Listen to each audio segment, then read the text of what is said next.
বানিয়েছি mango malpua with rabri. Easy প্রসেসে তৈরি করেছিলাম ইয়াম্মি একটা ডেজার্ট। দেখেই জিভে জল চলে আসছে।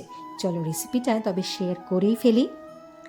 প্রথমেই দুটো আমকে ভালো করে পিল করে নিয়েছিলাম, এরপর মিক্সিং গ্রাইন্ডারে বানিয়ে নিলাম ম্যাঙ্গো পাল্প। এরপর শুরু করলাম মালপোয়ার প্রসেসিং। একটা বড় বোলের মধ্যে 1 কাপ সুজি, 1 কাপ ময়দা, 1 কাপ চিনি, 1 কাপ ম্যাঙ্গো পাল্প আর সাথে 1 কাপ দুধ দিয়ে ভালো করে মিক্সড করতে হবে। এত ভালো করে মিক্সড করতে হবে যাতে ভেতরে কোনো লাম্প না থাকে। এরপর দিয়ে দিলাম 1 টিস্পুন মৌরি। খুব ভালো করে মিক্সড করে দেওয়ার পর ঢাকা দিয়ে দিলাম, রেস্টিং টাইম দিলাম আধা ঘন্টা। গ্যাসে বসিয়ে দিলাম কড়াই, সাদা তেল দিয়ে তেল গরম হতে দিলাম। দেখো আধা ঘন্টা পরে ব্যাটারের কনসিস্টেন্সিটা ঠিক এই রকম।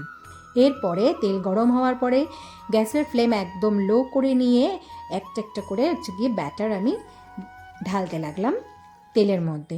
প্রথম থেকে শেষ পর্যন্ত একটা মালপোয়াও কিন্তু না ছেড়ে গেছে না ফেটে গেছে। একদম সুন্দর হালকা গোল্ডেন ব্রাউন কালারের ফোলা ফোলা মালপোয়া তৈরি হয়েছিল। দারুণ খেতে হয়েছিল। আর প্রত্যেকটা মালপোয়ার কালার কিন্তু ছিল ঠিক এরকম। এরপর শুরু করলাম রাবড়ি। 1 চিলতে পনির, সাথে ম্যাঙ্গো পাল্প, গুঁড়ো দুধ, সাথে দিয়ে দিলাম মিল্কমেড আর অল্প একটু লিকুইড দুধ দিয়ে বানিয়ে নিলাম রাবড়ি। এরপর সার্ভিং বলে ভেজে নেওয়া মালপোয়া সার্ভ করে ওপর থেকে দিয়ে দিলাম রাবড়ি আর ওপর থেকে দিয়ে দিলাম কেসর আর পিস্তা কুচি। ব্যাস রেডি আমার ম্যাঙ্গো মালপোয়া উইথ রাবড়ি। 1 ঘন্টার জন্য ফ্রিজে রেখে দিলাম। আর দেখো 1 ঘন্টা পরে তোমাদের সামনে ম্যাঙ্গো মালপোয়া উইথ রাবড়ির রেজাল্ট একদম।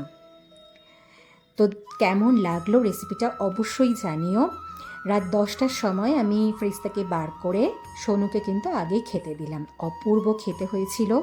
সেটা তোমরা সোনুর এক্সপ্রেশন দেখেই বুঝতে পারছিলে। হালকা মিষ্টি হয়েছিল আর তেমনি অপূর্ব খেতে ছিল।